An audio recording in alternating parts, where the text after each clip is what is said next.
ఆదివారం రోజున మరి యథావిధిగా 11 గంటలకు ఈస్టర్ సర్వీస్ జరుగుతూ ఉంటున్నది. ఉదయకాలం సన్ రైజ్ సర్వీస్ 5:30 గంటలకు మరి ఆ యొక్క మల్టీపర్పస్ బ్లాక్లో మరి జరగనుంటుంది. 5:30 గంటలకే అందరూ కూడా రావాల్సిందిగా మనవి చేస్తూ ఉంటున్నాం. ఈ రోజున మరి లంచ్ స్పాన్సర్ చేసినటువంటి వారు గడ్డం శాంసన్, సుజాత, తండ్ర మదన్, మేఘన, మధ్యల సంజయ్, అర్ణలత, గడ్డం రిచర్డ్ వారు స్పాన్సర్ చేసి ఉంటున్నారు. దేవుడు వారి కుటుంబాలను దేవుడు దీవించి ఆశీర్వదించుగాక. కూల్ డ్రింక్ వచ్చేసి జాషువా, తబీతా మరి స్పాన్సర్ చేసి ఉంటున్నారు. దేవుడు వారు దీవించుగాక. గార్లిక్ బిజినెస్ చేస్తున్నటువంటి ఏసమ్మ వారు మరి గార్లిక్ను ఆ యొక్క మరి పేస్ట్ను మరి తీసుకొని వచ్చి ఉంటున్నారు. దేవుడు వారిని దీవించి ఆశీర్వదించుగాక. సన్ రైజ్ సర్వీస్లో టీ అండ్ స్నాక్స్ స్పాన్సర్ చేసినటువంటి వారు గడ్డం సాయి కుమార్ గారు. దేవుడు వారిని దీవించి ఆశీర్వదించుగాక. మరి ఉదయకాలము 5:30 గంటలకు పాస్టమ్మ దేవుని యొక్క వాక్యాన్ని అందించనున్నారు. మరి 11:30 గంటల సర్వీస్లో పాస్టర్ గారు వాక్యాన్ని అందించనున్నారు. రేపటి రోజున 4 గంటలకి బాప్తిస్మ కార్యక్రమాలు ఉంటాయి. దయచేసి గమనించాల్సిందిగా మనవి చేస్తున్నాం. వీటి కొరకు ప్రార్థించాల్సిందిగా కూడా మనవి చేస్తూ ఉంటున్నాం. ఇంతవరకు మరి 4 మాటలను మరి చక్కగా మాట్లాడినటువంటి బిడ్డల్ని దేవుడు దీవించి ఆశీర్వదించుగాక. ఈ సమయమందు 5వ మాటకు గాను దేవుని యొక్క వాక్యాన్ని యోహాను సువార్త 19వ అధ్యాయము 28, 29 వచనాలు సహోదరుడు బి రోహిత్ కుమార్ చదివి వినిపిస్తారు. మరి అరుణలత వచ్చి ప్రార్థించాల్సింది మనవి చేస్తుంటున్నాం. తదుపరి శ్రీమతి సునీతాలు కపూర్ గారు వాక్యాన్ని అందిస్తారు.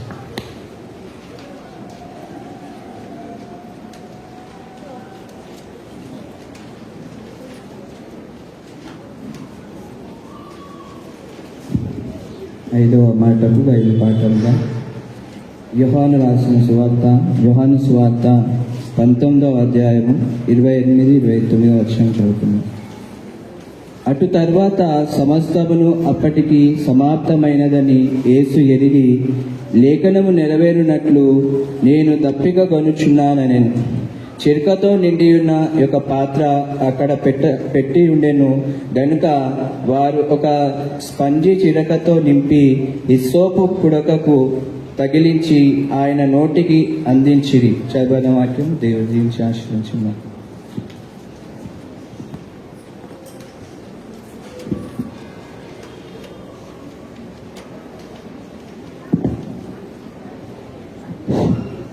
స్తుతి స్తోత్రం పరిశుద్ధుడా మహోన్నతుడా అయ్యా ప్రభా. ఇదిగో ప్రభా, మరి ఇప్పటి వరకు తండ్రి ప్రభా నువ్వు మాట్లాడిన ప్రతి మాటనైనా ప్రభా మా హృదయంలోనైనా ప్రభా మేము ధ్యానించి ప్రభా దాన్ని చిత్తాన్ని ప్రభా మేము అనుసరించి కృపను మాకు దయచేయండి నాయన ప్రభా. నీవు సిలువలో మాట్లాడిన మాటలునైనా ప్రభా మా కొరకునైనా ప్రభా మేము కేవలం నైనా నీ సన్నిధిలో వచ్చి వెళ్ళిపోకుండా నైనా ప్రభా ఆ మాటలను ధ్యానించినైనా నీ చిత్తానికి మేము లోబడే కృపను దయచేయండి ప్రభా. ఇప్పుడు 5వ మాట్లాడే మాట ప్రభా ఆ బిడ్డలో తండ్రి మీరుండండి నైనా ప్రభా. మీ ఆత్మ ద్వారా ఆ బిడ్డ చెప్పే కృపను దయచేయండి. ఆ బిడ్డ నోటికి నోరుగా ఉండమని అడుగుచున్నానయ్యా. ఇచ్చిన ఈ సమయానికై వందనాలు చెల్లిస్తూ నన్ను నేను తగ్గించుకుంటూ నీ నామాన్ని హెచ్చిస్తూ యేసు నామం అడిగి వేడుకొని ప్రార్థిస్తున్నాను నా పరలోకపు తండ్రి. ఈ మధ్యాహ్న కాలం వద్దు దేవుడు నాకు ఇచ్చిన ఈ చక్కని సందర్భం కొరకై మీ అందరి ఎదుట దేవుడు నన్ను నిలబెట్టుకుంటున్నందుకు సంఘం తరఫున కమిటీ వారందరికీ నా నింద వందనాలు చెల్లిస్తున్నాను. చిన్న ప్రార్థన చేసుకొని మనం వాక్య ధ్యానములకు వెళుదాము. పరిశుద్ధులమైన మా యేసు ప్రభువా, నీ ఘనమైన నామం స్తోత్రమునైనా. ఇంతవరకు ప్రభువా మేము 4 మాటలు విన్నాము. మరి 5వ మాటగా ప్రభువా నేను తప్పికొంచున్నానని మమ్మలను దర్శిస్తున్నందుకు వందనాలు చెల్లిస్తూ నీ ఆత్మ ఆధీనములో నన్ను ఉంచుకోమని యేసు నామం బట్టి అడుగుచున్నాను తండ్రి, ఆమేన్. యోహాను సువార్త 19వ అధ్యాయము 28, 29 వచనం. అటు తర్వాత సమస్తమును అప్పటికి సమాప్తమైనదని యేసు ఎరిగి లేఖనము నెరవేరునట్లు నేను తప్పికొనుచున్నానెను. యేసయ్య మాట్లాడుచున్నాడు. 4 మాటల తర్వాత ఇప్పుడు యేసుప్రభుకి ఏమైపోయిందంటే నేను తప్పికొనుచున్నాను. కనుక ఈ లోకంలో జీవిస్తున్న మానవులందరికీ చాలా తప్పిక కలిగి ఉంటాం. మనం ఎన్నో ఆశలు మనకు. దప్పికంటే ఆశలు. డబ్బు సంపాదించే వాళ్ళకు డబ్బు సంపాదించాలని చాలా ఆశగా ఉంటుంది. ఇల్లు లేని వాళ్ళకు నేను ఇల్లు కొనుక్కోవాలి అని అనుకుంటాను. బంగారం లేని వాళ్ళకు బంగారం కొనుక్కోవాలని ఉంటుంది. కారు లేని వారికి కారు, నేను నెక్స్ట్ ఇయర్ అయితే నేను తప్పక ఈ ఇయర్ నేను చేయలేకపోయాను, కానీ దేవుని సిద్ధమైతే నేను నెక్స్ట్ ఇయర్ నేను చక్కని ఇల్లు కొనుక్కుంటాను, నేను చక్కని కారు కొనుక్కుంటాను, కిలో బంగారం కొనుక్కుంటాను అని దప్పిక కలిగి ఉంటాం మనమైతే కదా. మన దప్పికంతా ఈ లోకంతోటే ఉంటుంది. ఎందుకంటే మన పొజిషన్ కోటు మనం ఇతరులకు బాగా కనబడాలి కదా. అందుకోసమే మనము ఆలోచిస్తూ మనం ఎప్పుడు కూడా మన జీవిత యాత్రలో సాగుకుంటున్నాం. కానీ యేసయ్య యొక్క దప్పిక ఈ విధంగా లేదు. అంతటను అందరూ మారు మనసు పొందాలని, పరలోక రాజ్యమును ఆక్యుపై చేయాలని ఆయన యొక్క ఆశయం ఉంటుంది. అందుకోసమే అంటాడు, ప్రజలారా, తల్లులారా, అమ్మల్లారా, నా కొరకు ఏడవకు. శిలువ మోస్తున్న యేసు వైపు చూసి అనేకులు ఏడుస్తుంటే, తల్లులారా, అమ్మల్లారా, నా కొరకు ఏడుకండి, మీ కొరకు, మీ బిడ్డల కొరకు ఏడవండి అంటున్నారు. అదే నీ దప్పికంటే నీ బిడ్డల కొరకు, నీ ఫ్యామిలీ కొరకు ఏడవండి. ఈ లోకంలో ఎవరైనా సంవత్సరాల కొన్ని 100 years అయినాక కూడా జీవించే వాళ్ళు ఉన్నారా? ఉంటామా? ఉండము. మనం పర్మనెంట్ ఇక్కడ తగలుతామా? ఆఫ్టర్ ఆల్ ఈ లోకము కనుక కొంతకాలం ఈ లోకంలో దేవుడు మనకు అనుగ్రహిస్తే మనం ఎన్నో ఆశలతోటి దప్పిక కలిగి చాలా ఉంటాం. పొజిషన్ల కొరకు ఎంత పాకులాడబడతా ఉంటాము. కానీ ఈ మధ్యన కాలం మంది యేసయ్య అడుగుతున్నారు, నేను దప్పిక ఉంచున్నాను. యేసయ్య మనందరి కుటుంబాలు ఇలాగా నువ్వు ఇప్పుడు ఇక్కడ కూర్చున్న ప్రతి ఒక్కరు కూడా యేసయ్య సన్నిధిలో ఆ పరలోకంలో మనం అందరం ఈ విధంగా ఉండాలి. నీ ఒక్కదానిగా ఉంటావా? నీ కుమారుడు, నీ కూతురు, నీ ఫ్యామిలీ అందరూ కలిసి ఈ విధంగా పరలోకంలో ఉండాలి. కనుక ఈ మధ్యన కాలమందు నీ గృహంలో ఎవరు రక్షింపబడలేదు. దయచేసి యేసయ్య నీ కొరకు ప్రాణం పెట్టి ఆయన కలువల్లో ఇంకా దప్పికొంచున్నాను, మీకు అందరికీ పరలోక రాజ్యం అనుగ్రహించాలని. కనుక నువ్వు ఒక్కదానివే రక్షింపబడితే అది బాగులేదు. కనుక నీ కొరకు యేసయ్య దప్పికొంచున్నాను. నీ కుటుంబస్తుల కొరకు నువ్వు దప్పికొని ఆయన పాద సన్నిధిలో నువ్వు ఏడుస్తూ ఉండాలి. ఎప్పుడు కూడా రక్షణ కొరకు నేను కాదు ప్రభువా, నా కుటుంబం అంతా కూడా నీ పరలోకంలో మేము కనబడాలని. అందుకోసమే మత్తయి సువార్త 5వ అధ్యాయము 6వ వచనం ఒక్క వచనం చదవండి. మత్తయి సువార్త ఫెమిలియర్ వాక్యం అన్న నోటనే ఉంటుంది ఆ వాక్యం.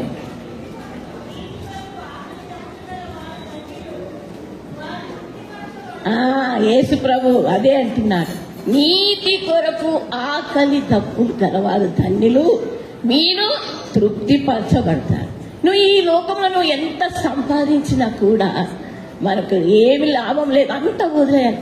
Alexander the great is the greatest king. రాజ్యమంతా సంపాదించుకున్నాడు. రాజ్యం మీద రాజ్యం ఎప్పుడు కూడా గొప్ప విజయాలే సంపాదించాడు, కానీ ఫెయిల్యూర్ అనేది ఆయనకు లేదు. ఆఖరికి ఆయనకు ఒక జబ్బు చేసింది, బాగలేకుండా అయిపోయాడు. అప్పుడు ఆయన ఏమన్నాడంటే, జబ్బు చేస్తే డాక్టర్ల దగ్గర పోయాడు. ఎన్నో వేలు ఖర్చు పెడితే కూడా డాక్టర్లు ఆయన బాగు చేయలేకపోయారు. అప్పుడు అంటారు, నా కఫిన్ బాక్స్ నేను మీరు చేసినప్పుడు రంధ్రాలు చేయాలి, ఇటు సైడ్ నా చేతులు కనబడేటట్టు 2 కూడా బయట ఉండాలి నా చేతులు. తర్వాత డాక్టర్లే నా శవపేటికను మోయాలి, నా డబ్బంతా పోగు చేసి అక్కడ వేయండి అని చెప్పారట. ది గ్రేట్ అలెగ్జాండర్ ఏం సంపాదించారు? నీకెంత పదవి ఉంటుంది, ఎంత ఉంటేంది, ఈ లోకాన్ని ఒక రోజు విడిచిపెట్టాలి. ఈ మధ్యన కాలమందు దేవుడు ఆత్మ నీతో మాట్లాడుతుండగా దప్పికొంటున్నాడు. ఇప్పుడు ఎంతో మంది ఇక్కడ కూడినావు, ఎవరికైతే ఇక్కడ రక్షణ లేదు, వస్తున్నావు పోతున్నావు, వింటున్నావు పోతున్నావు. ప్రియ బిడ్డ, ఇదే సమయం నీకు దేవుడు అనుకూలమైన సమయం ఇచ్చారు.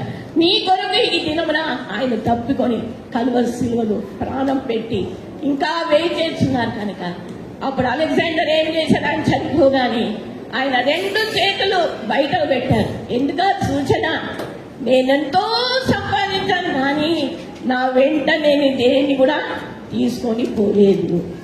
డాక్టర్లే పోయాలి నా కఫిన్ బాక్స్ అన్నారు. ఎందుకు? ఈ డాక్టర్లు ఉన్నారు కానీ ఎంత డబ్బు పెట్టినా నన్ను ఎవరు బాగు చేయలేకపోయారు. అదంతా వ్యర్థమే. డబ్బున్నది. ఈ డబ్బు వల్ల నాకు ఏమి నేను జీవితం సంపాదించుకోలేదు కనుక అంతా వేస్ట్ అని అన్ని.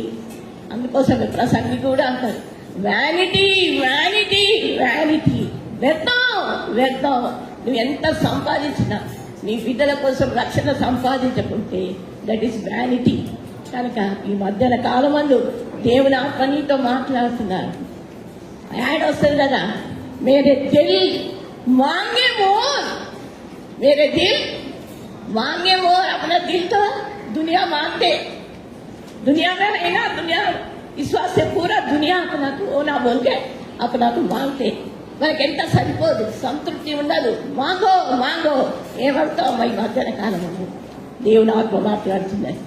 ఇంతవరకు నిర్లక్ష్యం చేసిన, ఇంత గొప్ప రక్షణ నిర్లక్ష్యం చేసిన నువ్వు ఎలాగ తప్పించుకున్నావు? యేసయ్య నీ కొరకు ఆ కలువరిలో ప్రాణం పెట్టి దప్పిక ఉంచున్నాడు కనుక ఆ దప్పికను తీర్చాలంటే నీవు నీ కుటుంబం ఈ మధ్యాహ్న కాలమందు ఇంత మటుకు నువ్వు బైబిల్ తెరవలేదా? బైబిల్ చదువుతలేవా? ఏమేమో లేస్తున్నావా? బైబిల్ చదువుకుంటే చదువు. యేసయ్య నీ కొరకు దప్పిక ఉంచున్నాడు. ఇంతవరకు నీ ప్రార్థన జీవితం లేదా? ఈ మధ్యాహ్న కాలమందు దేవుడు నిన్ను ఆశిస్తున్నాడు. దప్పిక ఉంటున్నారు. ఇంకెంత కాలం వ్యర్థం కానీ ఈ సమయాన్ని వ్యర్థం చేస్తాం. ఎంతకాలం నీ కుటుంబంలో ఆరాధనలు లేవు, కుటుంబ ప్రార్థనలు. యేసయ్య ఈ మధ్యాహ్న కాలం తప్పికొచ్చున్నాడు కనుక ఇదే సమయం. ఇంకా నిర్లక్ష్యం చేయకు. యుద్ధాలు జరుగుతున్నాయి, రేట్స్ అన్ని పెరిగిపోతున్నాయి. ఏమవుతుందో ఏ నిమిషము ఏం జరుగుతుందో తెలియదు బిడ్డ.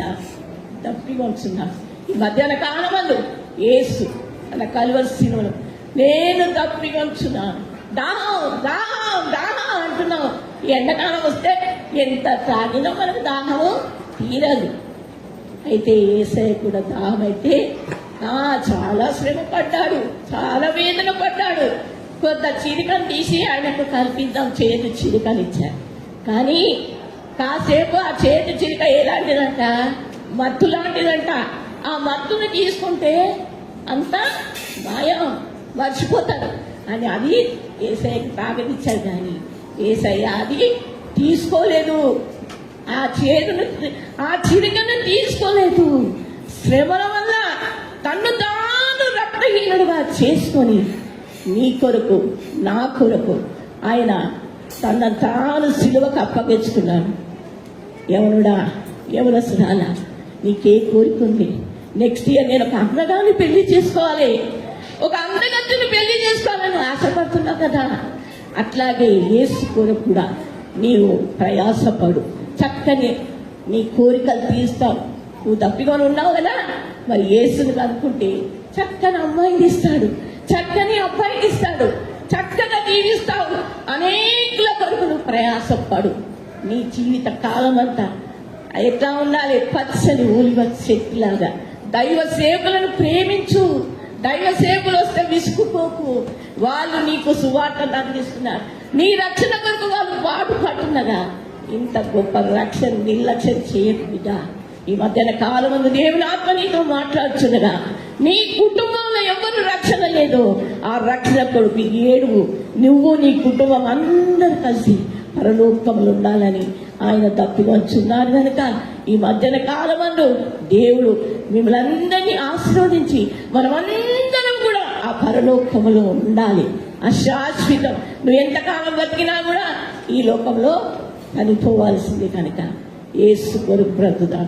మనము ప్రత్యేకమైన పవిత్రమైన శుద్ధ హృదయం, కపటము లేని బ్రతుకులను బ్రతుకుదాం. శుద్ధ హృదయం కలిగి బ్రతుకుదాం. ప్రతిదినం బైబిల్ చదవమని చెప్తున్నాను. ప్రతిదినం ప్రార్థన చేయి. నీ గృహంలో ఈ దినం నుంచి కుటుంబ ఆరాధన లేదా? దయచేసి కుటుంబ ఆరాధన వస్తున్నాయి. యుద్ధం వచ్చేస్తుంది, రేసు పెరుగుతున్నాయి. ఏ మూమెంట్ ఇండియాకి ఏం రాదు, చాలా సురక్షితంగా ఉంటుంది అనుకుంటున్నావు. ఇదా ఏ మూమెంట్ ఏ వేసేదో తెలియదు. మెలకు కలిగి ఉండు, ప్రార్థనలో నిలకడగా ఉండు, విశ్వాసమును కాపాడుకో, సమాధానం కలిగించు, క్షమించే హృదయం కలిగించు.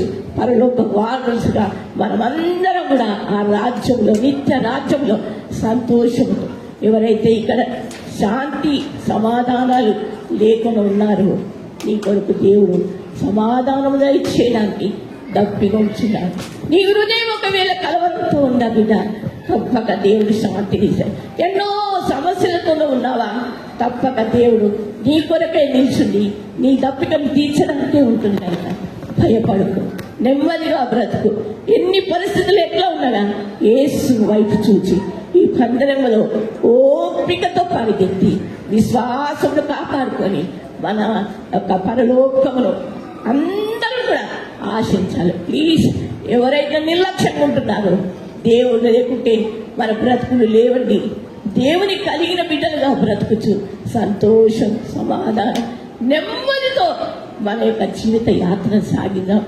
దేవుడు నీ కొరకు తప్పిగా ఉంచున్నాడు. కదా ఈ సమయమైనా ఇదే రక్షణ దినము కనుక ఇప్పుడైనా మారు మనసు పొంది ఇంకా నిర్లక్ష్యం చేయదు.